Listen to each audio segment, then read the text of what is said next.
Assalamualaikum warahmatullahi wabarakatuh. Halo teman-teman, balik lagi nih sama kita di podcast Suara Edukasi. Gua Adit. Gua Akbar. Nah, di podcast kali ini kita bakal ngebahas runtuhnya Pondok Pesantren Al-Qauzini nih. Nah, di sini kita udah ngundang teman-teman kita nih. Pertama ada Sisi. Halo. Nah, di sini mereka berperan sebagai warga sekitar. Nah, di sini mereka akan menjelaskan apa aja sih penyebabnya, bagaimana kronologinya pas rubuhnya pondok pesantren tersebut. Nah, sebelum kejadian rubuhnya pondok pesantren itu kayak gimana sih Jadi tuh pokoknya para warga tuh ketika sore hari itu kan lagi pada ngumpul ya. Namanya warga-warga tuh lagi pada nongkrong lah istilahnya. Nah, tiba-tiba nih sekitar mau masuk asar, suara tuh kenceng banget kayak gubrak. Nah, orang-orang pada panik tuh. Langsung tuh pada ngumpul ya kan sebelumnya. Karena suara gede banget. Akhirnya warga pada ngumpul, ternyata pas dicek bangunan dari pondok pesantren Al-Qauzini rubuh. Nah, di situ warga tuh langsung rame lah pada ngumpul. Karena pasti mereka pada panik lah. Nah, para warga langsung pada nelpon ambulan, pemadam, dan para tim SAR untuk bantu evakuasi sih. Pokoknya kurang lebih sekitar jam 4-an, hampir asar lah pokoknya. Tuh reaksi warga langsung pada gercep tuh ya, nolongin. Gercep, karena ya namanya panik juga, semuanya pada langsung ngumpul, pas pada nongkrong juga pada ngumpul. Reaksi warganya langsung pada nolongin ya. Kira-kira dari sudut pandang kalian ini, kira-kira apa nih penyebabnya? Pertama tuh penyebabnya juga gara-gara salah teknis cara bangun pondok pesantrennya sih. Soalnya kan dari pihak pondok pesantren juga dia tuh ngebangunnya bisa dibilang secara ilegal. Terus gedung yang roboh itu tuh harusnya dibangun cuma 2 lantai. Tapi karena dia tuh maksain bangun lantai 3 sama 4, cuman dia tuh posisinya nggak mencengin fondasinya. Dia cuman kayak tambah betonnya doang sama bambunya doang, makanya rubuh. Udah gitu posisi rubuhnya dia itu tuh bukan ke kanan atau ke kiri, tapi lurus. Soalnya pondok pesantrennya juga kan ada di wilayah kayak rumah-rumah gitu kan. Terus kanan kiri depan belakang dia itu tuh bukan jalan besar, tapi kayak rumah-rumah warga gitu. Jadi pas robohnya itu kayak langsung lurus. Nah, pas bagian evakuasi itu susah banget karena jatuhnya lurus. Jadi himpitan-himpitan buat kita cari warga-warga santri-santri yang ketindihan batu itu susah karena robohnya tuh lurus, bukan kanan kiri. Oh, berarti dari kualitas pengecorannya ya? Iya, betul. Karena itu ya banyak beritanya juga sih dari pihak pesantrennya tuh. Banyak isu-isu juga yang lain. Ngebangunnya tuh asal-asalan. Terus kira-kira suasana yang terjadi ketika lagi musibahnya itu gimana sih di sana? Pastinya para warga sekitar pada panik pastinya. Karena suara itu benar-benar tiba-tiba banget pas warga pada lagi ngumpul nih sore-sore.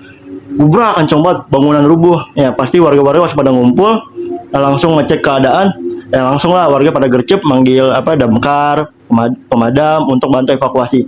Dan karena bangunan yang tadi jelasin karena susah ditebus ya, jadi proses evakuasi itu bisa dibilang makan waktu lah, nggak bisa langsung ditolong satu persatu. Karena yang video beredar juga kan para tim penyelamat juga susah karena struktur bangunan itu ke dalam, jadi buat akses tim penyelamat masuk nih terhambat gitu. Jadi kurang lebih seperti itu sih.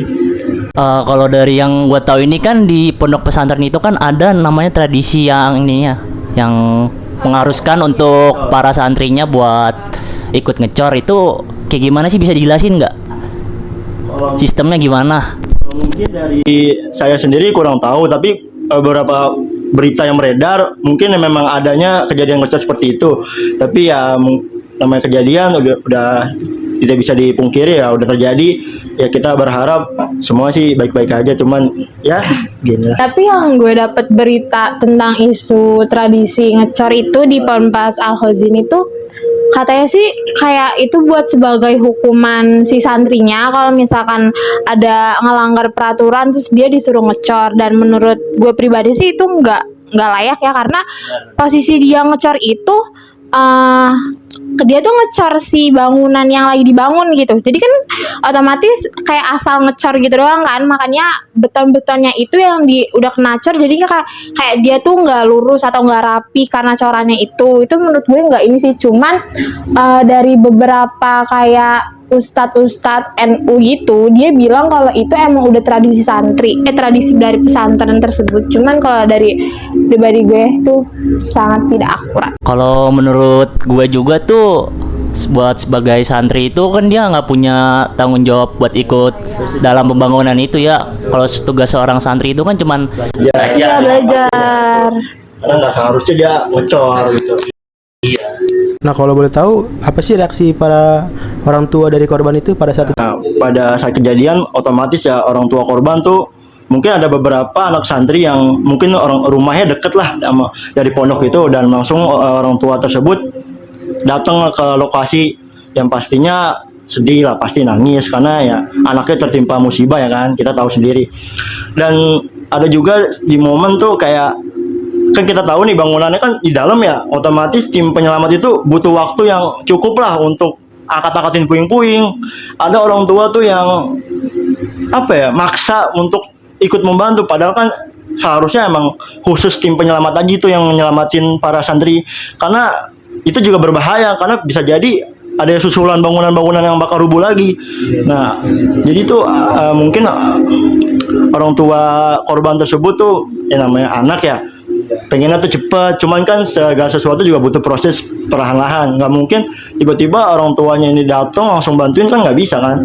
Karena itu sih, jadi kasihan juga sebenarnya petugasnya karena dianggap lalai dalam bertugas. Padahal sebenarnya enggak, karena semuanya butuh proses. Iya, kurang lebih seperti itu. Sih ya, nggak kebayang sih ya kalau jadi kita jadi. Nah iya pasti sedih, nangis. menurut kalian ini langkah-langkah apa sih yang harus diambil oleh penanggung jawab ponpes tersebut? Yang pastinya nomor satu pasti harus bertanggung jawab, karena ya kerugian dari korban jiwa dari kasus kejadian ini tuh nggak cuma 1-2 orang, meliputi berapa ratus santri. Ya yang pastinya sih harus tanggung jawab sih kalau dari saya, dan mungkin kedepannya untuk bangunan lebih diperhatikan lah, untuk pengecorannya harus dilakukan oleh yang ahli-ahli, jangan para santri disuruh ngecor atau segala macamnya. Kalau tanggung jawabnya bisa bentuk seperti apa coba misalnya? Kalau mungkin dari gue pribadi sih mungkin seperti donasi atau kayak ya memberikan apa ya, santunan mungkin ke keluarga atas bentuk rasa tanggung jawab itu ya kan, ya memberikannya, pokoknya kurang lebih seperti itu sih. Setelah kejadian musibah tersebut berlalu, gimana sih kondisi suasana di sekitar pondok pesantren tersebut?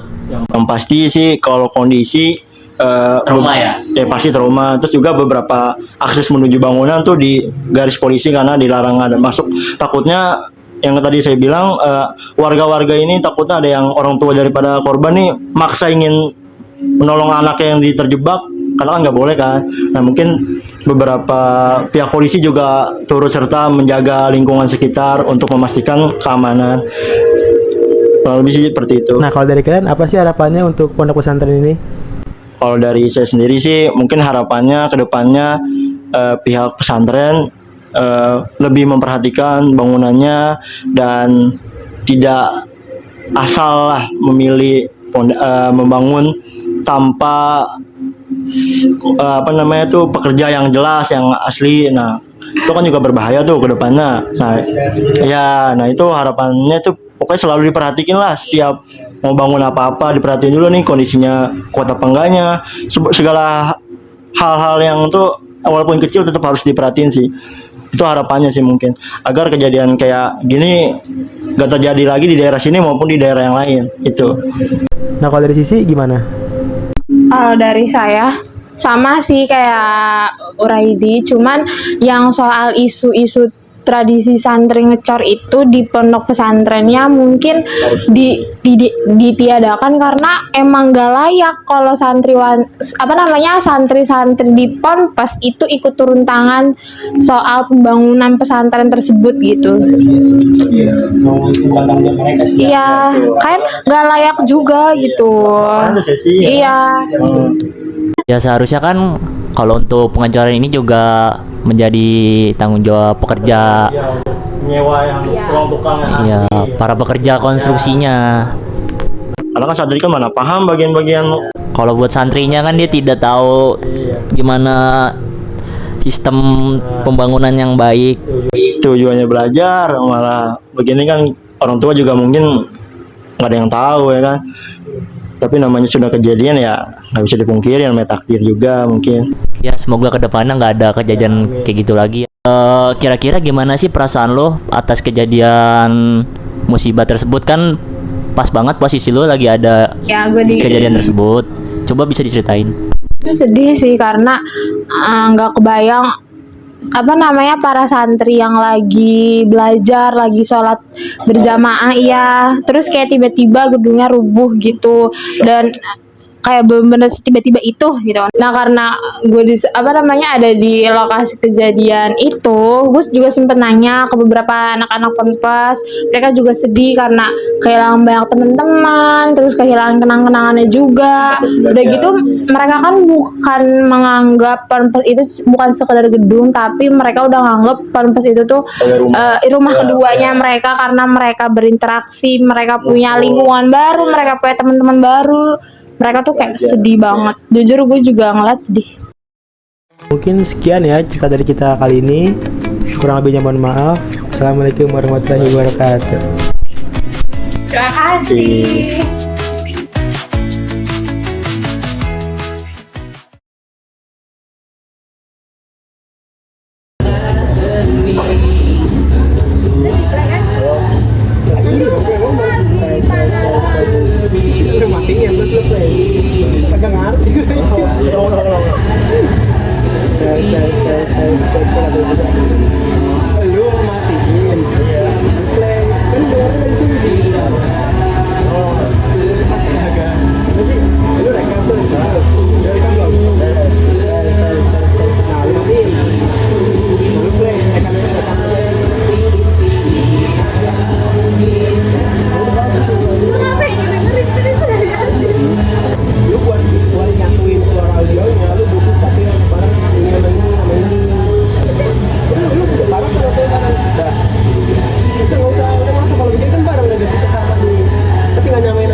Selamat datang di podcast.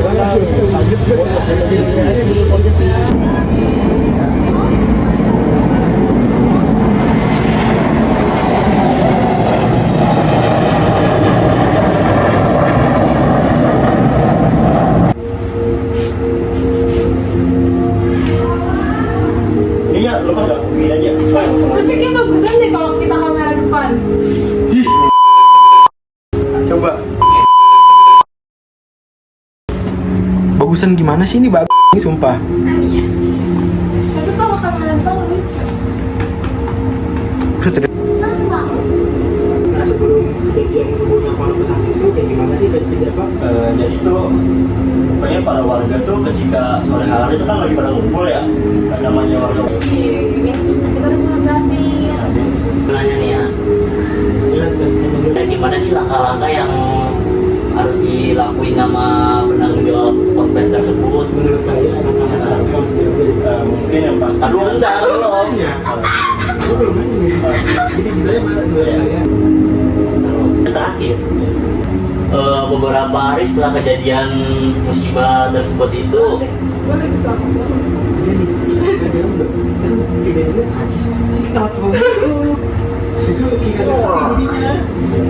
kagak risiko. Enggak, udah. Kan gue senyum-senyum doang. Kayak buat disini. Jadi Iya, maksudnya tanggung jawab. Oh, Kenapa ya? Buat pondok pesantren yang buat ke korban. Oh, ini harus ditutup apa enggak gitu? tadi kan jelas. Cepetan. Gimana? Nah, kok? Nah, karena gue apa namanya ada di lokasi